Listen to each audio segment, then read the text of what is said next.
তাহলে আমরা নাইট্রোজেন মেটাবলিজমে ঢুকি। প্রথমে নাইট্রোজেনটাকে কোত্থেকে নিচ্ছি বলো? অ্যাটমসফিয়ার থেকে, তাই তো?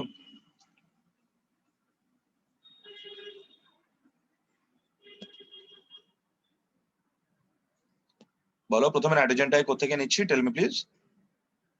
অ্যাটমসফিয়ার। অ্যাটমসফেরিক নাইট্রোজেনকে আমরা ফিক্স করি। মাইক্রোব দিয়ে আমরা বায়োলজিক্যাল নাইট্রোজেন ফিক্সেশন করতে পারি। তাহলে বায়োলজিক্যাল নাইট্রোজেন ফিক্সেশন করলে আমরা নাইট্রোজেনকে কোন ফর্মে ফিক্স করলাম? অ্যামোনিয়া। যদি ইন্ডাস্ট্রিয়ালি নাইট্রোজেন ফিক্সেশন করি তখনও তাকে in the form of ammonia fixation করছি। আর যদি ইলেকট্রিক্যাল নাইট্রোজেন ফিক্সেশন করি লাইটেনিং করে, তখন ডিরেক্টলি সে কোন ফর্মে ফিক্স হয়? নাইট্রেট ফর্মে, ঠিক আছে? NO3 ফর্মে, NO3-। তাহলে যদি বায়োলজিক্যালি বা ইন্ডাস্ট্রিয়ালি যেটাকে ফিক্স করি তখন কোন ফর্মে হচ্ছে বলো? অ্যামোনিয়া। এই অ্যামোনিয়াটাকে আমরা অক্সিডাইজ করি। দেখো অ্যামোনিয়াটাকে অক্সিডাইজ করে নাইট্রাইট, নাইট্রাইটটাকে অক্সিডাইজ করে নাইট্রেট। এই যে কনভার্সনটা অ্যামোনিয়া থেকে নাইট্রাইট, নাইট্রাইট থেকে নাইট্রেট, এই কনভার্সনটাকেই আমরা কি নামে ডাকি? This is named as nitrification. Am I clear? তাহলে অ্যাটমসফেরিক নাইট্রোজেন ছিল, সেই অ্যাটমসফেরিক নাইট্রোজেনটাকে আমরা বায়োলজিক্যালি অথবা ইন্ডাস্ট্রিয়ালি যদি ফিক্সেশন করি তাহলে we can fix that in the form of ammonia. And if we fix it electrically, then it would be directly fixed in the form of nitrate. In the case of ammonia, it would be oxidized to form nitrite and then nitrate. So ammonia to nitrate, এই যে কন্ডিশনটা, এটাকে আমরা কি নামে ডাকলাম? Tell me please. Nitrification. এবং যখনই নাইট্রিফিকেশন হয়ে গেল, যখন নাইট্রেট তৈরি হলো, বলো তো এটা প্লান্টের পছন্দের ফর্ম কিনা? নাইট্রোজেনকে প্লান্ট এই ফর্মে করে তো আপটেক করতে। তাহলে এই ফর্মে দেখো that is uptake by plant, এটাকে প্লান্ট আপটেক করলো। আর প্লান্ট যখন আপটেক করলো তখন that would be converted to plant biomass. তাহলে প্লান্ট বায়োমাসের মধ্যে এই নাইট্রোজেনটা ঢুকে পড়লো। ক্লিয়ার? এবার ওই প্লান্টটাকে অ্যানিমাল খেতে পারে। তাহলে যদি সেটাকে অ্যানিমাল খায় তাহলে প্লান্ট বায়োমাসটা আবার কিসে কনভার্ট করে গেল? ওটা এখন কোথায় ঢুকে পড়লো? অ্যানিমাল বায়োমাসের মধ্যে। এবার দুজনেই যখন মরবে, দেখো প্লান্ট মারা গেলেও কিংবা অ্যানিমাল মারা গেলেও আলটিমেটলি সেটাকে আমরা ডিকেইং বায়োমাসে কনভার্ট করছি। ক্লিয়ার? তাহলে প্লান্ট থেকে ডিরেক্টলি ডিকেইং বায়োমাসে ঢুকতে পারে অথবা প্লান্ট থেকে অ্যানিমাল হয়ে ডিকেইং বায়োমাসে ঢুকতে পারে। এই যে ডেড অ্যান্ড ডিকেইং মেটেরিয়াল, তাহলে এর মধ্যে বলতো যে অ্যামাইনো অ্যাসিড গুলো ছিল, যে প্রোটিন গুলো বা অ্যামিনো অ্যাসিড গুলো ছিল, সেই অ্যামাইনো অ্যাসিড গুলো থেকে আবার আমরা অ্যামোনিয়াতে কনভার্ট করতে পারি তাকে, তাই না? তার অ্যামাইনো গ্রুপকে এখান থেকে বের করে দিয়ে অ্যামাইনো গ্রুপকে আমরা অ্যামোনিয়াতে কনভার্ট করতে পারি। তাহলে এই যে ডিকেইং বায়োমাস থেকে আমরা তার অ্যামাইনো অ্যাসিডকে ভেঙে, ডিকেইং বায়োমাস থেকে তার অ্যামাইনো অ্যাসিডকে ভেঙে যে অ্যামোনিয়াতে কনভার্সন করলাম, এই অ্যামোনিয়া তৈরির প্রসেসটাকে আমরা কি নামে ডাকি? Tell me. ওকে, এর নাম অ্যামোনিফিকেশন।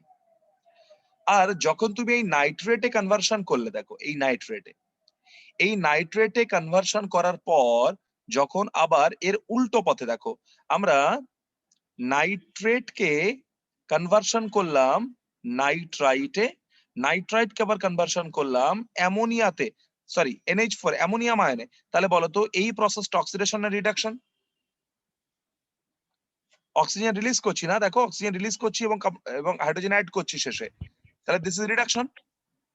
তাহলে যখন আমরা এই নাইট্রেটকে রিডিউস করে দেখো অ্যামোনিয়াম থেকে আলটিমেটলি অ্যাটমসফেরিক নাইট্রোজেনে কনভার্ট করলাম, তাহলে এই যে রিডাকশন প্রসেসটা, প্রথমে দেখো নাইট্রেটের উপর যে কাজ করলো তার নাম হয়ে গেল নাইট্রেট রিডাকটেজ, যেটা সাইটোপ্লাজমে আছে। নাইট্রাইটকে যে অ্যামোনিয়ামে কনভার্ট করলো তার নাম নাইট্রাইট রিডাকটেজ, যেটা প্লাস্টিডে আছে। এবং আলটিমেটলি এখান থেকে আমরা তাকে অ্যামোনিয়াতে কনভার্ট, সরি নাইট্রোজেনে কনভার্ট করলাম। তাহলে এই যে প্রসেসটা, এটা নাইট্রিফিকেশনের উল্টো প্রসেস তো। তাহলে এই প্রসেসটাকে আমরা বলি ডিনাইট্রিফিকেশন, এর নাম ডিনাইট্রিফিকেশন। M I clear? তাহলে কোনটা অ্যামোনিফিকেশন বুঝতে পেরেছো, কোনটা নাইট্রিফিকেশন বুঝতে পেরেছো, কোনটা ডিনাইট্রিফিকেশন বুঝতে পেরেছো? হ্যাঁ স্যার। হ্যাঁ স্যার। অ্যামোনিফিকেশনের জন্য যে মাইক্রোবস আমরা ব্যবহার করি তার নাম অ্যামোনিফাইং ব্যাকটেরিয়া। তার নাম অ্যামোনিফাইং ব্যাকটেরিয়া। কে সেটা? ব্যাসিলাস। ব্যাসিলাস মাইকয়েডিস হতে পারে, ব্যাসিলাস রেমোসাস হতে পারে। তোমরা অ্যাম্বিশন শব্দটা মনে রাখবে, অ্যাম for ammonification, vision for bacillus, ঠিক আছে? তাহলে অ্যামোনিফিকেশনের জন্য রেসপন্সিবল হচ্ছে ব্যাসিলাস, মনে থাকবে? মনে থাকবে? হ্যাঁ স্যার। sir, হ্যাঁ স্যার। ভুলভাল জিনিসকে রিজেক্ট করো, ডিনাই সিউডো থিংস, সিউডো মানে ফেক, তাই না? তাহলে ফেক জিনিসকে রিজেক্ট করো, ডিনাই সিউডো থিংস। তাহলে ডিনাই মানে denitrification, pseudo for Pseudomonas, thing for Thiobacillus. তাহলে ডিনাইট্রিফাইং ব্যাকটেরিয়া কে সিউডোমোনাস এবং থায়োব্যাসিলাস, মনে থাকবে? ডিনাইট্রিফাইং ব্যাকটেরিয়া কে বলো? সিউডোমোনাস এবং সিউডোমোনাস এবং Thiobacillus, থায়োব্যাসিলাস। Very good. আর দেখো NI for nitrification, NI for Nitrobacter Nitrosomonas, NI for nitrification, NI for Nitrobacter Nitrosomonas. তাহলে তুমি আমায় বলো নাইট্রিফিকেশন প্রসেসটা কি অক্সিডেশন না রিডাকশন? বলো, NH3 থেকে NO2 হচ্ছে, সেখান থেকে NO3 হচ্ছে, induction, তাহলে প্রথমে হাইড্রোজেন Oxidation. তাহলে নাইট্রিফিকেশন হচ্ছে অক্সিডেশন, যেখানে প্রথম যে স্টেপটা দেখো NH3 থেকে NO2 তে কনভার্সন হলো, আর NO2 থেকে NO3 তে কনভার্সন হলো, প্রথম স্টেপে কাজ করে কে বলো? নাইট্রোসোমোনাস। পরের স্টেপে কাজ করে নাইট্রোব্যাক্টার। তাহলে নাইট্রোসোমোনাস NH3 কে NO2 তে কনভার্ট করে, নাইট্রোব্যাক্টার NO2 কে NO3 মাইনাসে কনভার্ট করে। বুঝতে পারলাম? হ্যাঁ স্যার। তাহলে হ্যাঁ, টোটাল স্যার। sir, এটা আরেকবার বলুন স্যার। নাইট্রোসোমোনাস ব্যাকটেরিয়াটা অ্যামোনিয়াকে নাইট্রাইটে কনভার্ট করে, নাইট্রোব্যাক্টার নাইট্রাইটকে নাইট্রেটে কনভার্ট করে, ঠিক আছে? আর উল্টো স্টেপটা কে করে বলো? NO3 থেকে NO2 নাইট্রেট রিডাক্টেস, NO2 থেকে ammonium ammonium nitrite reductase. Nitrate reductase তাহলে এখান থেকে দেখো, তোমরা যারা কোয়েশ্চেনের বই ঘাটো দেখবে এই টোটাল চারটা দিয়েই এমসে কোয়েশ্চেন আসছে এক বছর, ঠিক আছে? তোমাকে মাঝখান থেকে এই অ্যামোনিফিকেশনের জায়গাটা বলে দিল এক্স, নাইট্রিফিকেশনের জায়গা বলে দিল ওয়াই, ডিনাইট্রিফিকেশন বলে দিল জেড, বললো আইডেন্টিফাই এক্স ওয়াই জেড। চিনতে পারবে? হ্যাঁ স্যার Yes, sir, তারপর এইটা biological nitrogen fixation, industrial fixation, electrical fixation. তাহলে ইলেকট্রিক্যাল ফিক্সেশনে ডিরেক্টলি NO3 মাইনাস হচ্ছে। এই জায়গাটা যদি কিছু জানতে চাই জিজ্ঞেস করলে বুঝতে পারবে? হ্যাঁ স্যার। আপটেক বাই প্লান্ট, কোন ফর্মটা আপটেক বাই প্লান্ট, এই জায়গাতে যদি এক্স ওয়াই জেড কিছু করে দেয় তাহলে বুঝতে পারবে এটা নাইট্রেট। মাঝখানে plant sir. Biomass, animal biomass, decaying biomass, এই জায়গা থেকে যদি কাউকে উড়িয়ে দেয় তাহলে চিনতে পারবে কোনটা অ্যানিমাল বায়োমাস, কোনটা প্লান্ট বায়োমাস, কোনটা ডিকেইং বায়োমাস। ব্যাকটেরিয়া গুলোকে yes, চিনবো sir, কে কোন কাজে, অ্যামোনিফিকেশনের জন্য কে, নাইট্রিফিকেশনের জন্য কে, আর ডিনাইট্রিফিকেশনের জন্য কে। হ্যাঁ স্যার Next. এবার দেখো এত ধরনের নাইট্রোজেন ফিক্সেশন নিয়ে আমাদের কোনো মাথা ব্যথা নেই। আমরা যেহেতু বায়োলজি পড়ছি তাই আমাদের শুধুমাত্র টার্গেট হচ্ছে এখন বায়োলজিক্যাল নাইট্রোজেন ফিক্সেশন। ওকে, তাহলে আমাদের টার্গেট হলো বায়োলজিক্যাল নাইট্রোজেন ফিক্সেশন। তাহলে what does it mean by biological nitrogen fixation? Microbes দিয়ে অ্যাটমসফেরিক নাইট্রোজেনকে তুমি অ্যামোনিয়াতে কনভার্ট করে দেবে, এর নামই তো বায়োলজিক্যাল নাইট্রোজেন ফিক্সেশন, হ্যাঁ স্যার। তাই তো? এই কাজটা কারা করতে পারে? দেখো যারা এই কাজটা করতে পারে তাদেরকে আমরা কি বলি? তাদেরকে আমরা কি বলি? Those are diazotroph. তাহলে যারা নাইট্রোজেন ফিক্সার তাদের আরেকটা নাম কি? ডায়াজোট্রফ। ভুল করবে না, যে ডায়াজোট্রফিজম কথাটা মানে কি? Nitrogen fixation. ডায়াজোট্রফিজম কথাটা মানে হচ্ছে নাইট্রোজেন ফিক্সেশন। নেক্সট, তাহলে দেখো এটা কারা কারা করতে পারে? আমরা দুটো গ্রুপকে বেছে নিলাম, একটা ব্লু গ্রিন অ্যালগি, নীলাভ সবুজ শৈবাল, আর একটা হচ্ছে ব্যাকটেরিয়া। ব্লু গ্রিন অ্যালগি এবং নীলাভ সবুজ শৈবাল এবং ব্যাকটেরিয়া দুজনেই দু ফর্মে এটাকে করতে পারে। কি কি? একটা হলো ফ্রি লিভিং, একটা হলো সিম্বায়োটিক। ব্যাকটেরিয়ার মধ্যেও দেখো ফ্রি লিভিং, সিম্বায়োটিক। তাহলে তোমায় যদি বলি ব্লু গ্রিন অ্যালগি বা নীলাভ সবুজ শৈবাল, বা এটাকে আমরা আরো কি বলি, সায়ানো ব্যাকটেরিয়া। তাহলে সায়ানো ব্যাকটেরিয়া ফ্রি লিভিং ফর্মে কে কে কাজ করতে পারে? দেখো নস্টোক, অ্যানাবিনা, অলুসিরা, অসিলেটোরিয়া। বলো আমার সঙ্গে, ফ্রি লিভিং বিজিএ যারা নাইট্রোজেন ফিক্সেশন করতে পারে? নস্টোক, নস্টোক, অ্যানাবিনা, অসিলেটরি। ক্লাসিফিকেশন পড়তে গিয়ে আমি তোমাদের নস্টোকের এই ডায়াগ্রামটা মনে হয় মুখস্থ করিয়ে দিয়েছি। এটা নস্টোকের ডায়াগ্রাম তো? এখান থেকে এরকম প্রশ্ন জানতে চাই। দেখো এই নস্টোকের বাইরে এই যে একটা শীট আছে, এই শীটটাকে আমরা পয়েন্ট করলাম মিউসিলেজ শীট, আর এর মাঝখানে এই যে লার্জার সেলটা, this is named as heterocyst. হেটেরোসিস্টটাই হচ্ছে কিসের জন্য রেসপন্সিবল? Nitrogen fixation. বুঝলে? হ্যাঁ স্যার। ওকে, তাহলে হ্যাঁ, ফ্রি স্যার। লিভিং কে কে বলো? এক number option Nostoc, 2 Anabaena, 3 Aulosira, 4 বললো যে ফ্রি লিভিং ব্যাকটেরিয়া যেটা যেটা নাইট্রোজেন ফিক্সেশন করতে পারে। এক number option Nostoc, 2 Anabaena, 3 Aulosira, 4 Oscillatoria, 5 all of the above, 6 none of the above. All of the All above. of the All of above. them. আমি বলেছি nitrogen fixing bacteria,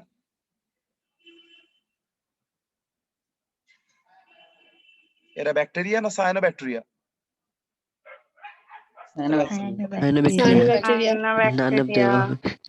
তাহলে আমি None of আমি the আমি প্রশ্ন দিচ্ছি, মানে সবসময় যে all of the above answer হবে সেটা নাও হতে পারে। তাহলে নস্টক, অ্যানাবিনা, অলোসিরা, অসিলেটরিয়া, ঠিক আছে, এগুলো সব হচ্ছে ফ্রি লিভিং।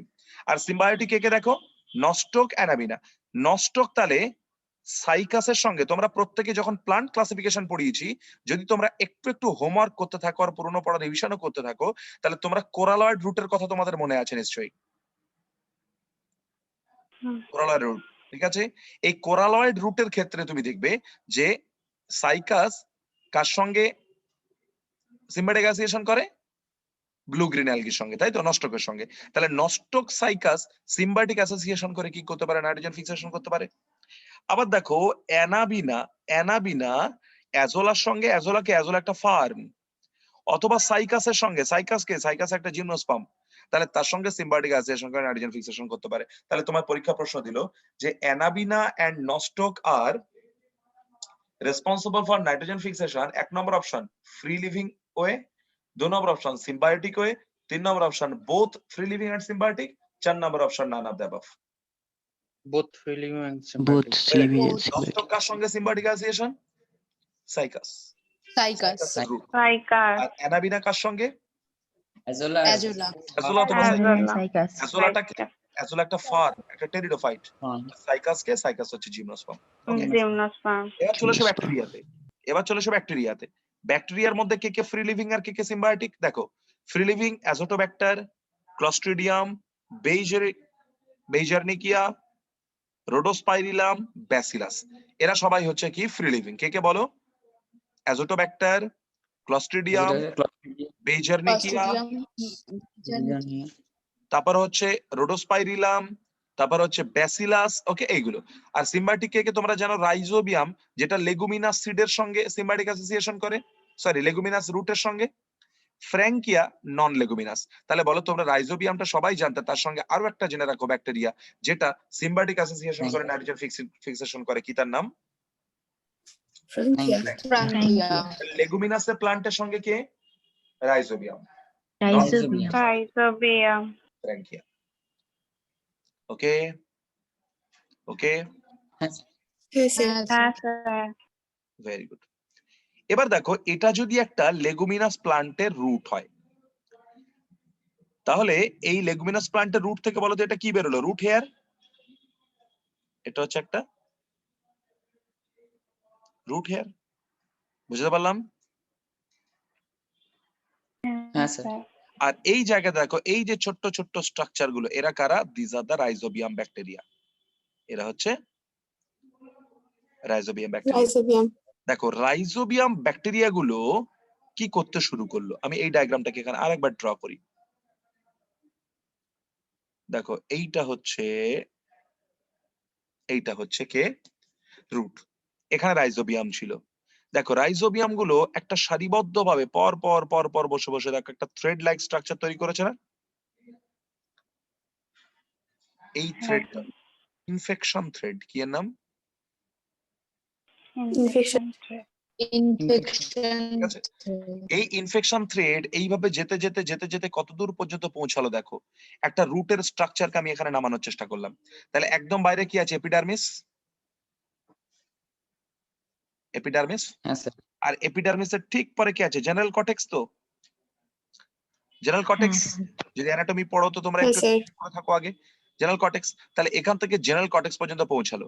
যখনই জেনারেল কর্টেক্স পর্যন্ত পৌঁছালো তখন গিয়ে এই ব্যাকটেরিয়া কি করছে দেখো, সাম কেমিক্যালস আর রিলিজড। এখান থেকে কিছু কেমিক্যাল রিলিজ করছে সে। আর যদি কিছু কেমিক্যালকে রিলিজ করে এবং সেই কেমিক্যাল গুলো কি, তারা সেল ডিভিশন প্রমোটিং, তারা সেল ডিভিশন প্রমোটিং। তাহলে বলতো এই জেনারেল কর্টেক্সের যে প্যারেনকাইমা সেল গুলো আছে তারা আবার এদের জন্য নতুন করে regain their capacity of cell division এবং আলটিমেটলি আবার তারা ডিভাইড করতে শুরু করছে কিনা? হ্যাঁ স্যার। আর যেই ডিভাইড করতে শুরু করলো দেখো প্রচুর পরিমাণে সেল এই জায়গাতে প্রচুর পরিমাণে সেল এই জায়গাতে, বলতো একটা নোডিউল একটা টিউমার ফর্মেশন করলো কিনা? হ্যাঁ স্যার। হ্যাঁ স্যার। তাহলে বলো হ্যাঁ, স্যার। রাইজোবিয়াম কিভাবে নোডিউল ফর্মেশনটাকে ইনডিউস করলো? এইটুকু ক্লিয়ার হয়েছে প্রত্যেকের? হ্যাঁ স্যার। হ্যাঁ স্যার, বুঝতে হ্যাঁ পেরেছি। স্যার। এই ইনফেকশন থ্রেড জেনারেলি যখন ইনফেকশন থ্রেডটা আছে, ইনফেকশন থ্রেড আমি আইটি মানে ইনফরমেশন টেকনোলজি নয়, this is infection thread, infection thread. এই থ্রেডটা সেখানে গিয়ে দুটো গ্রুপে বিভক্ত হয়, দুটো গ্রুপে ডিভাইডেড হয়। একটা গ্রুপকে আমরা বলি ব্যাকটেরয়েড, আর ব্যাকটেরয়েড যারা তারা কি করছে দেখো, তারা একটা কেমিক্যাল রিলিজ করছে যারা মাইটোজেন, মাইটোজেন মানে যারা সেল ডিভিশনকে প্রমোট করে, আলটিমেটলি প্রচুর সেল ডিভিশন হচ্ছে আর আলটিমেটলি নোডিউল ফর্মেশন হলো। ওকে, আর একটা গ্রুপ দেখো যারা স্পেশালাইজড, তাদের বডিতে কি তৈরি হচ্ছে বলো, কি এক্সপ্রেস করছে? নাইট্রোজেন ফিক্সেশনের জন্য নিফ জিন আছে তাদের বডিতে, আর নিফ জিন যদি থাকে, নিফ জিন থেকে যে এনজাইমটা তৈরি হয় কি তার নাম? নাইট্রোজেন নাইট্রোজিনেজ। নাইট্রোজেন একদম মনে রাখবে, বুঝতে পারো না পারো, নাইট্রোজিনেজ কি কন্ডিশনে নাইট্রোজেন ফিক্সেশন করতে পারে? Anaerobic Anaerobic. কন্ডিশন। তুমি যদি অক্সিজেন দাও, এ আবার অদ্ভুত জিনিস, তুমি যদি অক্সিজেন দাও তাহলে কিন্তু কখনো কাজ করবে না। তাহলে বলো, একদম বহুবার পরীক্ষায় এসছে, নাইট্রোজিনেস কিরকম পরিবেশে কাজ করে? অ্যারোবিক পরিবেশে না অ্যানারোবিক পরিবেশে? Anaerobic. অ্যানারোবিক কিন্তু কাজ করবে না। নেক্সট, নাইট্রোজেনের মধ্যে তুমি এরকম দুটো কম্পাউন্ড পাবে, দেখো দুটো স্ট্রাকচার পাবে, দুটো ইউনিট পাবে। একটাকে আমরা বলি ইউনিট 1, একটাকে আমরা বলি ইউনিট 2। যেটা ইউনিট 1 তাকে আমরা বলি মফি, মফি কমপ্লেক্স। মফি মানে মলিবডেনাম আছে সেখানে, আয়রন আছে, তাই না? মফি। স্যার। আর আরেকটাকে আমরা বলি আয়রন সালফার সেন্টার বা Rieske iron sulphur centre, that is FES. Clear? তাহলে বলো নাইট্রোজেনের দুটো ইউনিটে কি কি আছে? একটা ইউনিটে মফি আছে, মফি মানে molybdenum, molybdenum. Molybdenum ferrous. Iron sir. আর একটাতে আছে আয়রন সালফার সেন্টার, এফইএস। ঠিক আছে? হ্যাঁ ওকে, স্যার। এবার দেখো, হ্যাঁ স্যার। তোমরা জানো তো লেগুমিনাস প্লান্টের ক্ষেত্রে একটা স্পেসিফিক হিমোগ্লোবিন লাইক স্ট্রাকচার থাকে, তার নাম লেগ হিমোগ্লোবিন। হ্যাঁ দেখো লেগুমিনাস হ্যাঁ, প্লান্টে স্যার। আমরা একটা হিমোগ্লোবিন লাইক স্ট্রাকচার পাবো, তার নাম লেগ হিমোগ্লোবিন। এই লেগ হিমোগ্লোবিনের দুটো পার্ট, একটা হচ্ছে হিম আর একটা হচ্ছে গ্লোবিন, হিমোগ্লোবিনের মতো। কিন্তু হিমোগ্লোবিনের কালার কি? হিউম্যানে আমাদের বডিতে আরবিসি হিমোগ্লোবিন আছে, তার কালার কি? রেড। লেগ হিমোগ্লোবিনের কালার কি? রেড। লেগ হিমোগ্লোবিনের colour pink. Pink. Pink. Pink. তাহলে এখানে হিম যে পার্টটা ভীষণ important, very very very very very very very important. Haem পার্টটা তৈরি করে ব্যাকটেরিয়া আর গ্লোবিন পার্টটা তৈরি করে প্লান্ট। বুঝতে পেরেছো? হিম পার্টটা হ্যাঁ, তৈরি স্যার। করে ব্যাকটেরিয়া আর গ্লোবিন পার্টটা তৈরি করে প্লান্ট। এবার হিমোগ্লোবিন কি খায়? হিমোগ্লোবিন কি পেলে খুশি? একটু কম খুশি যদিও। অক্সিজেন পায়, হিমোগ্লোবিন অক্সিজেন নিতে চায় অক্সি হিমোগ্লোবিন তৈরির জন্য, তাই না? হ্যাঁ স্যার। তাহলে হ্যাঁ বলো তো স্যার এই জায়গাতে নোডিউল রিজিয়নে যখনই তুমি দেখবে লেগ হিমোগ্লোবিন আছে, যখনই দেখবে তুমি লেগ হিমোগ্লোবিন আছে, তাহলে সে আশেপাশে যত অক্সিজেন ছিল, বলো তো অক্সিজেন গুলোকে নিয়ে অক্সি লেগ হিমোগ্লোবিন তৈরি করবে কিনা? হ্যাঁ স্যার। হ্যাঁ স্যার আর অক্সি লেগ হিমোগ্লোবিন যদি তৈরি করে, অক্সি লেগ হিমোগ্লোবিন যদি তৈরি করে, তাহলে বলো তো আশেপাশের পরিবেশটা অ্যারোবিক থাকবে না অ্যানারোবিক থাকবে? সব অক্সিজেন তো টেনে নিচ্ছে নিজে। অ্যানারোবিক অক্সি হিমোগ্লোবিন কি কাজ করছে? ন্যাচারাল সিলেকশন কি জিনিস একবার ফিল করতে পারছো? অক্সি হিমোগ্লোবিন তৈরি করছে লেগ হিমোগ্লোবিন, ও সমস্ত অক্সিজেন গুলোকে সেখান থেকে টেনে নিচ্ছে, ফলে পরিবেশটা থাকছে অ্যানারোবিক। আর পরিবেশ যদি অ্যানারোবিক থাকে তাহলে তার কে খুশি? নাইট্রোজেনাস খুশি। হ্যাঁ স্যার, নাইট্রোজেনাস, বুঝতে পেরেছি। বুঝতে পারলাম? হ্যাঁ স্যার। তাহলে হ্যাঁ আমি কি বলতে পারি যে leg haemoglobin act as oxygen scavenger? হ্যাঁ স্যার। তাহলে লেগ হ্যাঁ হিমোগ্লোবিন স্যার হিসেবে কাজ করছে, অক্সিজেন স্ক্যাভেঞ্জার হিসেবে কাজ করছে। বুঝতে পেরেছো? বুঝতে পেরেছো? হ্যাঁ হ্যাঁ স্যার। স্যার। স্যার তাহলে লেগ হিমোগ্লোবিনটা অক্সিজেনটাকে নিয়ে নিচ্ছে, অক্সিহিমোগ্লোবিন ফর্মেশন করছে, আলটিমেটলি অ্যানারোবিক কন্ডিশন তুমি তাকে মেইনটেইন করছো, আর নাইট্রোজেনাস অ্যানারোবিক কন্ডিশনে নাইট্রোজেন ফিক্সেশন করতে পারে। বুঝলাম? বুঝলাম? হ্যাঁ হ্যাঁ স্যার। স্যার। হ্যাঁ স্যার ভেরি গুড। নেক্সট, এবার দেখো নাইট্রোজেন ফিক্সিং প্রসিজারটা যদি আমরা দেখি, আমরা একদমই ডিটেইলে পড়বো না। নাইট্রোজেন ফিক্সিং মেকানিজমে আমরা কি করছি দেখো, প্রথমে ছিল অ্যাটমসফেরিক নাইট্রোজেন, সেটাকে আমরা কি করছি বলো, অ্যামোনিয়া ফর্মে নিয়ে আসছি। তাহলে অ্যামোনিয়া ফর্মে নিয়ে আসতে গেলে তার সঙ্গে কি জুড়ছো, হাইড্রোজেন জুড়ছো। তাহলে নাইট্রোজেন ফিক্সেশন প্রসেসটা একটা অক্সিডেশন না রিডাকশন? প্রথম প্রশ্ন। Reduction. তাহলে nitrogen Reduction. Is reduction where oxygen is added to nitrogen। Reduction. Direct প্রশ্ন আসে যে নাইট্রোজেন ফিক্সেশন হচ্ছে একটা রিডাকশন, যেখানে হাইড্রোজেনটাকে কার সঙ্গে অ্যাড করছি আমরা, নাইট্রোজেনের সঙ্গে। দেখো এই যে গ্রিন থিংটা, this is the nitrogenase enzyme, this is nitrogenase enzyme. ঠিক আছে, আমরা একদম এট এ গ্ল্যান্স দেখবো, কারণ আমাদের ডিটেলে কোনো প্রয়োজন নেই, জাস্ট একটুখানি জেনে রাখা। তাহলে এখানে দেখো প্রথমে আমরা তার সাবস্ট্রেট বাইন্ডিং সাইড বা অ্যাক্টিভ সাইডে প্রথমে নাইট্রোজেনটাকে নিয়ে আসলাম। দেখো নাইট্রোজেনটা এইভাবে আছে, তাই তো, এটা N2। এ কি করলো, প্রথমে এখানে হাইড্রোজেন অ্যাড করলো। তাহলে যেই হাইড্রোজেন অ্যাড করলো তাকে এখান থেকে একটা বন্ড ভাঙলো, ভেঙে এখানে একটা হাইড্রোজেন, এখানে একটা হাইড্রোজেন অ্যাড করা হলো। এরপর আরো তুমি হাইড্রোজেন দিচ্ছ, দেখো আবার একটা বন্ড ভাঙলো, তাহলে এখানে নাইট্রোজেন হাইড্রোজেন সিঙ্গেল বন্ড, এখানে দুটো করে হাইড্রোজেন অ্যাড করা হলো। আরো হাইড্রোজেন দিচ্ছ, দেখো আবার এখান থেকে পুরো যে একটা বন্ড ছিল সেটাও ভেঙে গেল। তাহলে এইদিকে একটা NH3, এইদিকে একটা NH3। তাহলে বলো তো নাইট্রোজেনটাকে তুমি NH3 তে কনভার্ট করতে পারছো না, পারছো না? হ্যাঁ স্যার পাচ্ছি। কি কি কন্ডিশন লাগবে এর জন্য? প্রথম কন্ডিশন দেখো, প্রথম কন্ডিশন 1, একটা স্ট্রং রিডিউসিং এজেন্ট লাগবে। রিডিউসিং এজেন্ট মানে যে ইলেকট্রন দিতে পারবে, তাই না, রিডিউস করতে পারবে অন্য কাউকে। তাহলে আমরা রিডিউসিং এজেন্ট হিসেবে কাকে নেবো? দেখো NADPH2, NADH2, FADH2, কারণ এরা কি দেবে, এরা হাইড্রোজেন দেবে, এর মধ্যে ইলেকট্রন আছে। আর হাইড্রোজেন দিলে তবেই তো আমরা নাইট্রোজেনটাকে অ্যামোনিয়াতে কনভার্ট করতে পারবো, বুঝতে পেরেছো?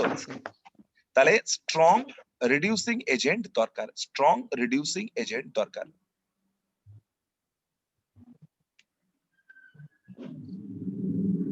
Strong reducing agent. 2, এটা একটা হাই নিড অফ এটিপি, প্রচুর পরিমাণে হিউজ এটিপি দরকার। 16টা এটিপি প্রয়োজন। মনে রাখবে নাইট্রোজেন ফিক্সেশনের জন্য কতগুলো এটিপি প্রয়োজন? 16টা। একটা নাইট্রোজেন থেকে দুটো অ্যামোনিয়াতে কনভার্ট করতে গেলে তোমাকে 16টা এটিপি দিতে হবে। আর 3 হচ্ছে নাইট্রোজিনেজ এনজাইমের প্রয়োজন, যেটা নিভজিন তৈরি করে। আর 4 হচ্ছে অ্যানারোবিক কন্ডিশন প্রয়োজন। তাহলে বলো, for nitrogen fixation which of the following condition is necessary? 1, strong reducing agent should be provided. 2, huge 16 ATP are required. 3, Nifgene and nitrogenase enzyme is required. 4, anaerobic condition is maintained, should be maintained. 5, all of the above. All of the above. এই ইকুয়েশনটাকেও একটু জেনে রাখবে, পুরো detail না জানলে equation বোঝা সম্ভব না, মুখস্থ করে নাও তাহলেই হবে। নাইট্রোজেন 8টা হাইড্রোজেন দিয়েছে, দেখো 8 হাইড্রোজেন। তাহলে 8 হাইড্রোজেনের মধ্যে দেখো 3 2 6টা হাইড্রোজেনকে অ্যামোনিয়া বানাতে ব্যবহার করেছো তো। দুটো অ্যামোনিয়া মানে হ্যাঁ স্যার। 6টা হাইড্রোজেনকে ব্যবহার করেছো, হাইড্রোজেন। আর বাকি দুটো দেখো বেরিয়ে এসছে এখানে, বোঝা গেল? H সমান সমান তুমি জানো H equals to H plus plus electron. তাহলে আমরা বলতে পারি 8টা H মানে 8টা H প্লাস আর 8টা ইলেকট্রন, সেটাকেই ভেঙে বলে দিয়েছে 8টা ইলেকট্রন 8টা H প্লাস। কটা এটিপি? 16টা এটিপি। কি পেলাম? দুটো অ্যামোনিয়া পেলাম, একটা হাইড্রোজেন পেলাম। 16টা এটিপি ভেঙে কি হলো? 16টা এডিপি পেলাম, 16টা পিআই। বলো ক্লিয়ার? এটা হচ্ছে overall equation of nitrogen fixation. তাহলে নাইট্রোজেন ফিক্সেশনের ওভারঅল রিঅ্যাকশন ক্লিয়ার হয়েছে সবার? হ্যাঁ স্যার। বুঝতে পেরেছো? হ্যাঁ স্যার। তাহলে আমরা একটুখানি, আমরা পড়বো না লাইন ধরে ধরে, কিন্তু একটুখানি আমরা এনসিইআরটিটাকে এক ঝলক দেখে নিতে চাইবো যে মোটামুটি আমরা জায়গাগুলোকে কভার করতে পেরেছি কিনা। Mineral nutrition NCERT recent addition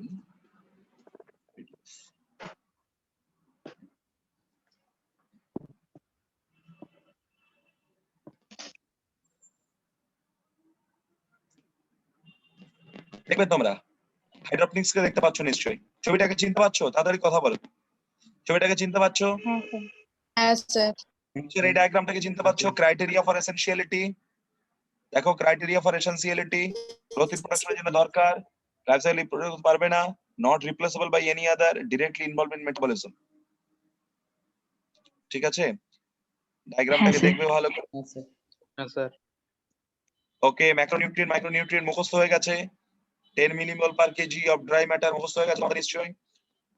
কোন এনজাইম কাকে কোন ফর্মে তুমি অ্যাবজর্ব করবে, দেখো একটা ডেমো নিয়ে নিই। ধরো এখানে হট করে একটা নিয়ে নাও তুমি পটাশিয়াম, তাহলে কোন ফর্মে নেবে K+।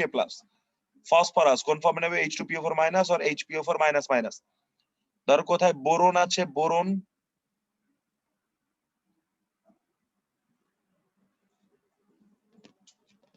আচ্ছা কে কি কাজ করে দেখো। বোরনটাকে একটু পড়তে চাইবো ভীষণ, বিকজ ভীষণ ইম্পর্টেন্ট বোরন। তাহলে অ্যাবজর্ব কি ফর্মে দেখো BO3 3 মাইনাস আর B4 O7 2 মাইনাস, ঠিক আছে। বোরনটাকে কি ফর্মে আছে এটাকে আমরা বলতে বলে গেছি, কিন্তু দেখে নাও বোরনটাকে কি ফর্মে আমরা নিয়েছি BO3 3 মাইনাস অথবা B4 O7 2 মাইনাস, ঠিক আছে। ক্যালসিয়াম আপনাকে হেল্প করছে, মেমব্রেন ফাংশনিং হেল্প করছে, পোলেন জামিনেশন হেল্প করছে, cell elongation, cell differentiation, carbohydrate translocation, ঠিক আছে। এই সমস্ত জায়গাতে তুমি কাকে পাবে, বোরনকে পাবে। চিনতে পাচ্ছি?